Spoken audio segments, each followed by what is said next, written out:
अपने नाम की स्टोरी के लिए वीडियो को लाइक, चैनल को सब्सक्राइब करें और कमेंट बॉक्स में अपना नाम बताएं। बर्फ से ढके हुए पहाड़ों के दरमियान एक अजीम और पुरअसरार सल्तनत थी जिसका नाम नूरे बर्फ था। इस सल्तनत की शहजादी अपनी खूबसूरती, मासूमियत और शरारतों की वजह से मशहूर थी। उसका नाम शहजादी आयत था। आयत के बाल चांदी की तरह चमकते, आंखें बर्फ की झील जैसी साफ और चेहरे पर हमेशा एक नादानी भरी मुस्कान होती। वो अपने वालिदैन बादशाह हरमान और मलिका ज़हरा की लाडली थी। महल के हर कोने में आयत की हंसी और शरारतें गूंजती रहती थीं। शहजादी आयत को महल की कैद बिल्कुल पसंद नहीं थी। उसे बागों में भागना, बर्फ पर फिसलने और अपने घोड़ों के साथ जंगल तक जाना बहुत अच्छा लगता था। मलिका ज़हरा अक्सर कहती, आयत तुम शहजादी हो, तुम्हें संभाल कर रहना चाहिए। मगर आयत हंसकर जवाब देती, अम्मी, शहजादी होना मतलब ज़िंदगी से डरना नहीं होता। दूसरी तरफ बर्फ से परे चांदनी पहाड़ों के पीछे एक और सल्तनत थी जिसका नाम कमरे संग था। इस सल्तनत का शहजादा प्रिंस ज़यान था। ज़यान इंतहाई खूबसूरत, लंबी नीली जुल्फ़ों वाला और आंखें गहरी समंदर जैसी थीं, मगर उसका मिजाज सख्त और गुस्से वाला था। बचपन से उसे जिम्मेदारियों का बोझ उठाना पड़ा था। उसकी माँ का इंतकाल बहुत छोटी उम्र में हो गया था और बाप बादशाह करीम हमेशा जंग और सियासत में मसरूफ़ रहता था। इसलिए ज़यान के दिल में नाराज़गी और तन्हाई भर चुकी थी। वो कम बोलता, ज़्यादा सोचता और छोटी छोटी बातों पर गुस्सा हो जाता।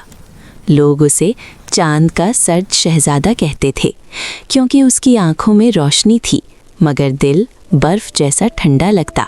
एक दिन शहज़ादी आयत ने फैसला किया कि वो अपने घोड़े पर बैठकर महल से दूर बर्फ के जंगल तक जाएगी। उसने अपनी खास सफ़ेद चादर ओढ़ी और चुपके से निकल गई। बर्फ गिर रही थी, हवा तेज़ थी और रास्ते धीरे धीरे गुम होते जा रहे थे। उसका घोड़ा, जिसका नाम सितारा था, एक अनजान रास्ते पर तेज़ी से दौड़ रहा था। आयत की शरारती रूह उसे नई मंजिलों की तरफ खींच रही थी। उसे ये एहसास ही नहीं था कि आज उसकी ज़िंदगी एक ऐसे मोड़ पर खड़ी है जहाँ से सब कुछ बदल जाएगा। जब वो एक गहरी वादी के करीब पहुंची तो अचानक उसे एक अजीब चमक दिखी, जैसे बर्फ के अंदर कोई जादुई रोशनी छुपी हो। उसकी नज़र उस चमक पर पड़ी और सितारा भी उस तरफ तेज़ी से चल पड़ा। ओह नो, ये तो मैंने पहले कभी नहीं देखा। ये कैसी रोशनी है? आयत ने घबराकर कहा। उसे महसूस हुआ जैसे उसे कोई अनजानी क़ुव्वत अपनी तरफ खींच रही हो। रास्ता और भी धुंधला होता गया और बर्फ़ का तूफ़ान मज़ीद शिद्दत इख्तियार कर गया। हर तरफ सफ़ेदी के सिवा कुछ नज़र नहीं आ रहा था। वो अपना रास्ता भूल चुकी थी और उस चमक के पीछे जाते जाते एक ऐसे मकाम पर पहुंच गई जहां की हवा में एक पुरअसरार जादू था। इसी वक्त दूसरी तरफ से प्रिंस ज़यान भी अकेला घोड़ा लेकर निकला हुआ था। उसका घोड़ा रात अपनी सियाह रंगत और तेज़ी के लिए मशहूर था। ज़यान अपने गुस्से और उलझन से बचने के लिए अक्सर पहाड़ों में घूमता था। उसके दिल में एक बेचैनी थी, एक अनजाना खौफ जो उसे हर पल घेरे रहता था। उस दिन उसे अपने बाप बादशाह करीम की एक ऐसी बात याद आ रही थी जिसने उसके दिल को चीर दिया था। बादशाह ने उसे बेहतर हाकिम बनने के लिए सख्त हिदायत दी थी, मगर ज़यान को लगा कि उसके बाप को सिर्फ उसकी जिम्मेदारियों से मतलब है, उसके एहसासात से नहीं। अचानक बर्फ़ का तूफ़ान तेज़ हो गया और रात भी रास्ता भटक गया। ज़यान ने रात की लगाम खींचकर उसे रोकने की कोशिश की, मगर रात एक अनजानी क़ुव्वत के असर में तेज़ी से उसी चमकदार जगह की तरफ बढ़ रहा था जहां आयत पहुंच चुकी थी। ज़यान ने हवा में एक अजीब ठंडक और जादुई महक महसूस की। उसे लगा कि कोई उसे घेरी साजिश का हिस्सा बना रहा है। दोनों ही उस अनजान क़ुव्वत के शिकार हो चुके थे जिसे एक कदीम पेशगोई की तकमील के लिए इस्तेमाल किया जा रहा था। ये कोई मामूली तूफ़ान नहीं बल्कि एक अजीम जादू का आगाज़ था। आयत और ज़यान एक दूसरे के बिल्कुल सामने आ गए। उनकी मुलाकात किसी बर्फ़ी तूफ़ान से कम नहीं थी। आयत अपनी शरारती आंखों से ज़यान को घूरते हुए थोड़ी हैरान थी कि इस जगह पर कोई और भी हो सकता है। ज़यान के चेहरे पर गुस्सा साफ झलक रहा था। उसकी गहरी नीली आंखें शोले बरसा रही थीं। तुम कौन हो और इस सुनसान जगह पर क्या कर रही हो? ज़यान ने अपनी शख्सियत के मुताबिक सख्ती से पूछा। उसकी आवाज़ बर्फ की तरह ठंडी थी। आयत, जो अपनी मासूमियत के साथ साथ जिद्दी भी थी, ने भी तेज लहजे में जवाब दिया। और तुम कौन हो जो इस तरह घूर रहे हो जैसे बर्फानी शेर ने अपना शिकार देख लिया हो? मैं यहाँ अपनी मर्जी से आई हूँ, तुम्हें क्या? दोनों की पहली मुलाकात ही झगड़े से हुई। ज़यान, जो बचपन से ही तन्हाई और सख्ती का शिकार था, उसे आयत की ये बेबाकी बिल्कुल पसंद नहीं आई। आयत, जो हमेशा प्यार और आज़ादी में पली थी, उसे ज़यान का घमंडी मिजाज नागवार गुजरा। लगता है तुम्हें तमीज़ नहीं सिखाई गई शहजादी, ज़यान ने तंजिया लहजे में कहा। उसे आयत के लिबास से उसकी शाही पहचान का अंदाज़ा हो गया था। और तुम्हें मुस्कुराना नहीं आता प्रिंस? आयत ने भी उसी अंदाज में पलटकर जवाब दिया। उसके चेहरे पर अब भी एक शरारती मुस्कान थी। बर्फ और तेज गिरने लगी। हवा में एक अजीब सी सरगोशी गूंजने लगी। जब उनकी तकरार अपनी इंतहा पर थी, अचानक ज़मीन चमक उठी और एक जादुई दायरा उनके नीचे बन गया। रोशनी इतनी तेज थी कि उनकी आंखें खोलना मुश्किल हो गया। दोनों चीखने का भी मौका ना पा सके और रोशनी के एक झटके के साथ, जैसे किसी ने उन्हें ज़मीन से उखाड़ लिया हो, वो गायब हो गए। उनके घोड़े, सितारा और रात भी उस रोशनी में समा गए, जैसे उन्हें भी उनके मालिकों के साथ किसी अनजान सफ़र पर भेजा गया हो। जब उन्होंने आंखें खोलीं तो वो एक हैरत अंगेज जगह पर थे। ये दुनिया उनके ख्यालों से भी परे थी। आसमान नीला और सुनहरी रंग का था। उसमें मोतियों की तरह चमकते सितारे दिन में भी नजर आ रहे थे। हवा में फूलों की खुशबू थी जो दिल को सुकून दे रही थी, और ज़मीन से रोशनी निकल रही थी, जैसे ज़मीन के अंदर से कोई चमकदार जादुई ताकत बाहर आ रही हो। हर तरफ चमकते हुए फूल थे जो सिर्फ रोशनी से जिंदा रहते थे, और उन फूलों की पत्तियां सुनहरी धूल बिखेर रही थीं।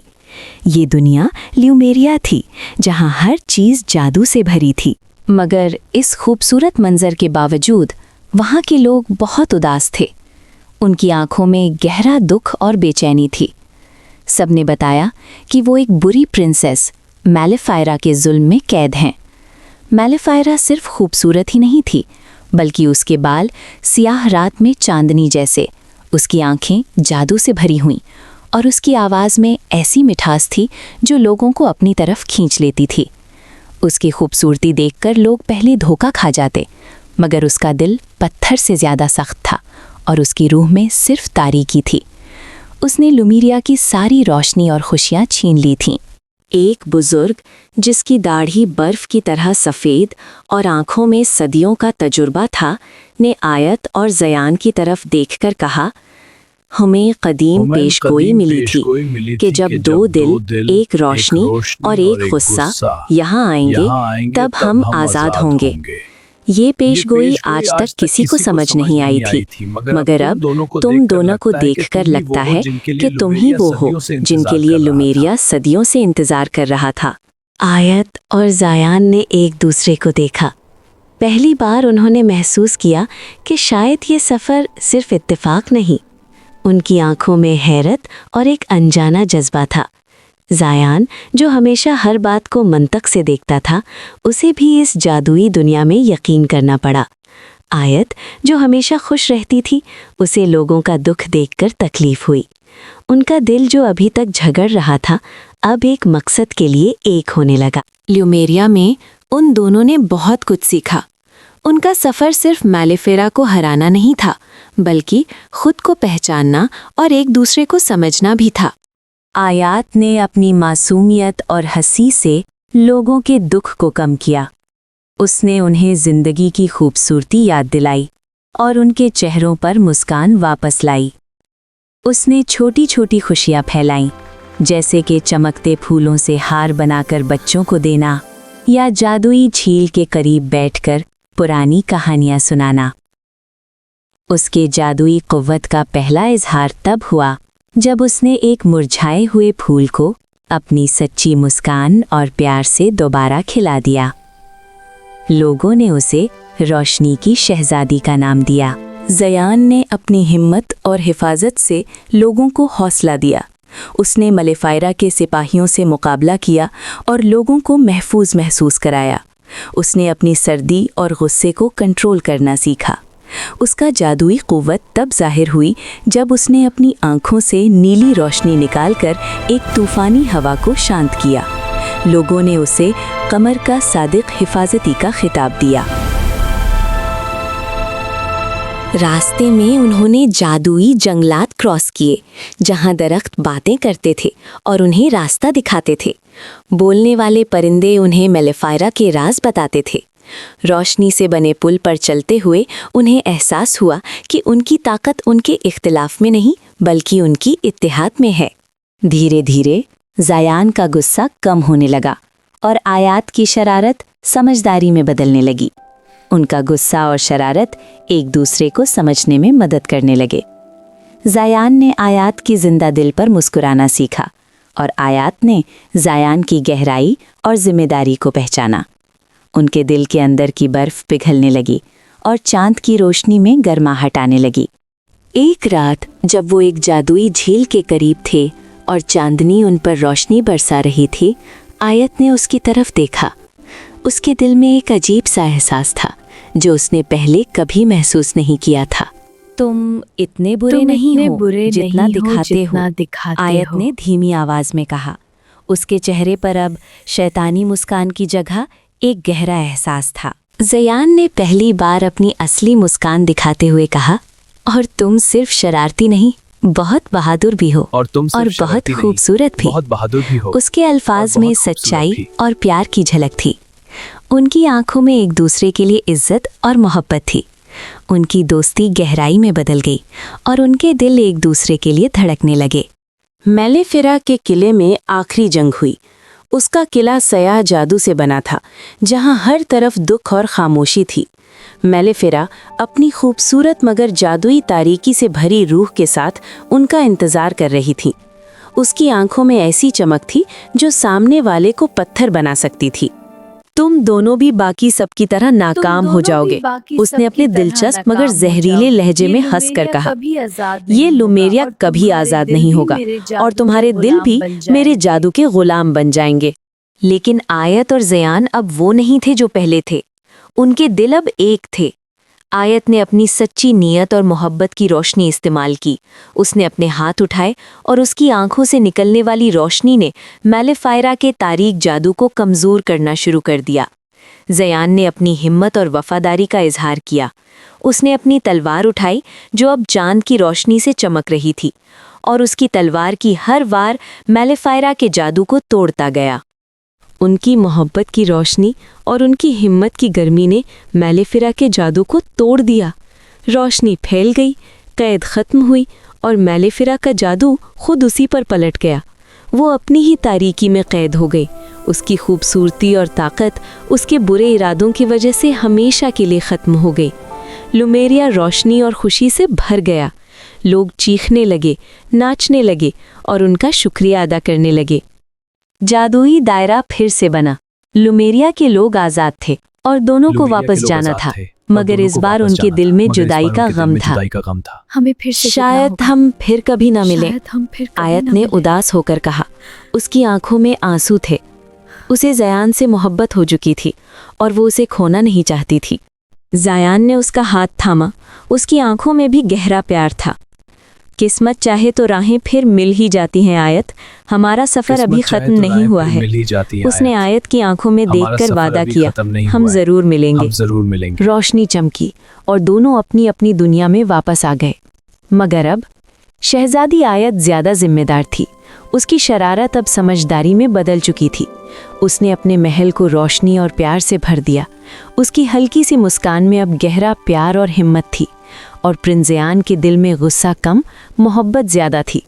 उसने अपनी सल्तनत को इंसाफ और रहमत से चलाया। उसके चेहरे पर अब सर्दी की जगह एक हल्की सी मुस्कान थी जो उसे आयत की याद दिलाती थी। उसने अपने दिल में आयत के लिए एक खास जगह बना ली थी।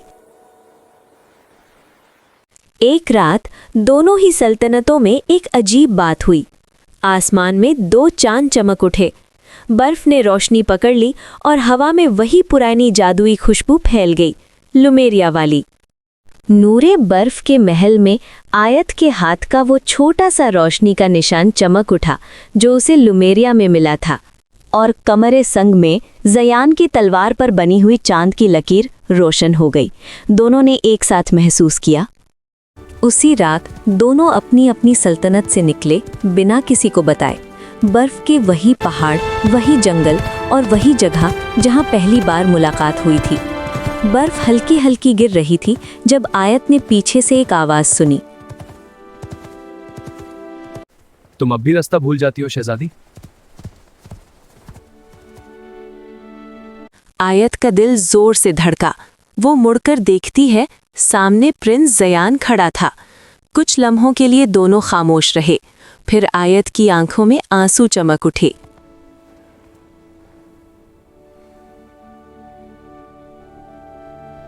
तुम सच में आ गए। मुझे लगा शायद ये सिर्फ मेरी यादें ही हैं। यादें इतनी ताकतवर नहीं होती। ये वादा था जो मुझे यहाँ लाया। उस बर्फ के मैदान में चांद के नीचे दोनों ने पहली बार अपने दिल की बात की। मैं हर दिन हंसकर सबको खुश रखती हूँ, मगर रात को तुम्हारी कमी महसूस होती है। मैंने अपना गुस्सा जीत लिया, मगर तुम्हें भूल नहीं पाया। उस रात बर्फ भी चुप थी और चांद भी। सिर्फ दो दिल बोल रहे थे। अगली सुबह दोनों सल्तनतों में एक ही खबर फैल गई। नूरे बर्फ और कमरे संग का रिश्ता होने जा रहा है। बादशाह अरमान और बादशाह करीम पहले हैरान हुए, फिर खुश हो गए। ये रिश्ता अमान और मोहब्बत लता है तो हमें मंजूर है। हमें मंजूर है। शादी बर्फ के एक खुले मैदान में हुई, जहां चांद बिल्कुल करीब लग रहा था। आयत ने सफेद और नीले रंग का लिबास पहना जो बर्फ की तरह चमक रहा था। ज़यान सुनहरी और नीले लिबास में बिल्कुल चांद का शहजादा लग रहा था। जब दोनों ने एक दूसरे का हाथ पकड़ा तो हवा में वही जादुई रोशनी फैल गई जो लुमेरिया की निशानी थी। लोग कहने लगे, ये सिर्फ शादी नहीं, दो किस्मतों का मिलान है।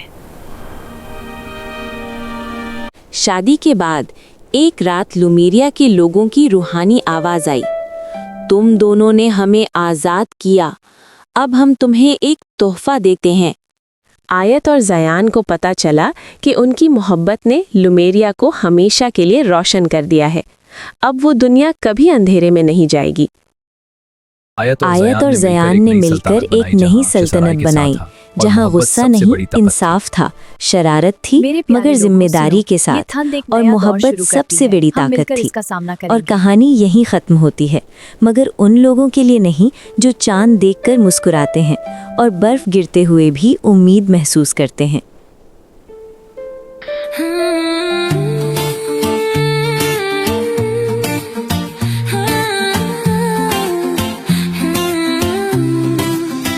Every moment sparkles somehow since you stepped into my now. Your smile turns seconds into gold, a love story quietly told. Your voice feels warm like summer air, every little thing we share. I catch my breath when you're near, like happiness finally found me here.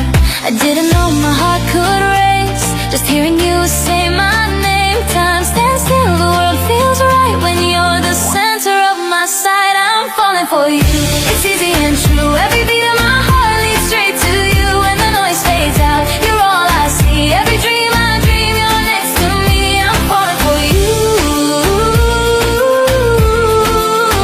I'm falling for you.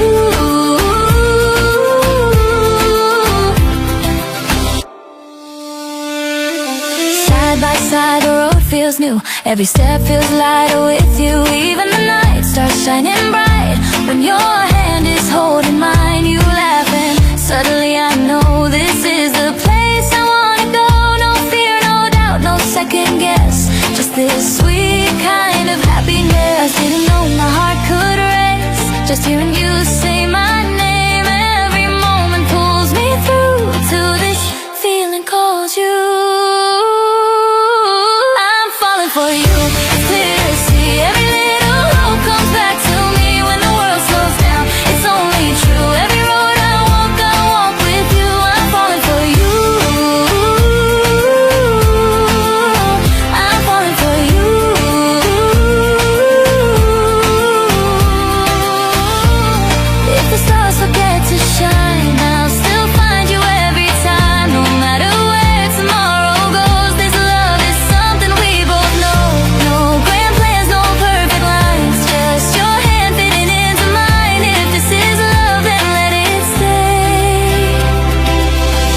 the simple, beautiful ways. I'm falling for you, the sky agrees. Every wish is finding me when everything else drifts out of view. My favorite place is next to you. I'm falling for you.